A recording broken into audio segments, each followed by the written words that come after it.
My name's Jenny Watts. I'm a teacher at Wheaton Heights Primary School and I'm the coordinator of the Kitchen Garden program. In my role as coordinator, it's quite important for us to have volunteers to help run the Kitchen Garden program. Obviously, the more people we have involved, it makes it much easier for group work.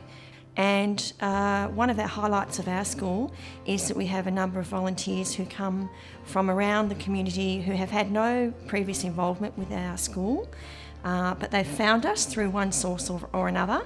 My name's Jane Nield and I've been volunteering at the Wheaton Heights Stephanie Alexander Kitchen Garden for about a year. I grew up on 5 acres in the Adelaide Hills where, now I look at it, we were almost self-sustaining, so growing all of our own food. And when I moved to Melbourne, I realised I wanted to have part of that back in my life, but also for my little son who's a couple of years old now. So being able to volunteer at a kitchen garden was a way of maybe enjoying some of the things I grew up doing. We're very lucky in terms of our local community, our wider community. We've been involved with the Box Hill Eastern Volunteers Network, where we've had quite a lot of volunteers come from over the time who have been migrants that have come out to Australia and are wanting to learn English. And Rhonda, who's been with us for 6 years, has actually mentored those people as they've come through the program. So it's good that Rhonda's coming and giving to us, and then she's in turn giving to another group of people. So it's really lovely that the breadth of the volunteer network. My name is Annie and I've been volunteering at the Wheaton Heights Primary School for their kitchen and garden program for about 6 months or so. And I actually came to Australia a year ago, and I am a housewife actually.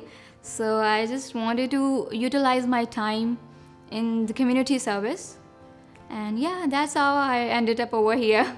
I think it's challenging to work with kids who have all got really different experiences. So some of them may have parents and grandparents and families who do grow their own food and cook it. And some of the children may have lived in high-rise apartments in Australia and overseas and never ever planted something or perhaps cooked it.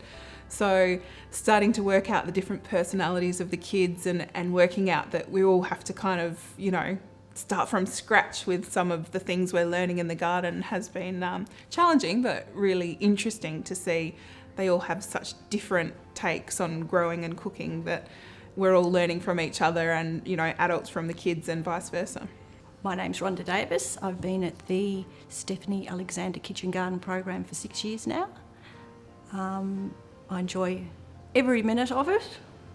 I was retired, looking for something to do, and I rang up Jenny, who did the kitchen garden program here, and have been here ever since and absolutely love it. I guess I'd like to think that I'm just enthusiastic, and even if I feel like I don't know what I'm doing on any given week, doing any particular task, I could get in there with the kids and get dirty, and also just satisfaction on getting a job done. Some weeks we'll look at a part of the garden and think, oh my goodness, how did that get so out of control so quickly? And within an hour or two, you can have made such a radical change to it. And the teachers and students and people will say, wow, how good does that look? And it's very satisfying. There's not so many areas of your life where you can sort of see a job, get it done, and feel satisfied with the result in such a quick sort of short space of time. I had one young man who was, this is probably my first or second year in volunteering, and he came in and he was wrestling with kids, and he'd sit in the wheelbarrow and clown around and then fall out of the wheelbarrow. And I used to think, I just don't know how to relate to this child. But then I started talking to him, and then he started talking to me. He'd come into the garden lunch times and recess, and every Wednesday. And he'd have problems with bullying with the kids, and we would just talk, and he just seemed to chill out in the garden. And once again, he'd walk away really happy to go back into the classroom again. I actually love cooking. Cooking is my passion. I can spend the whole day in kitchen baking and cooking stuff. So this is an ideal program for me. So when I had a child and moved to the city into Melbourne from regional Ballarat, I really missed my home garden and I missed the food community I'd built in that town.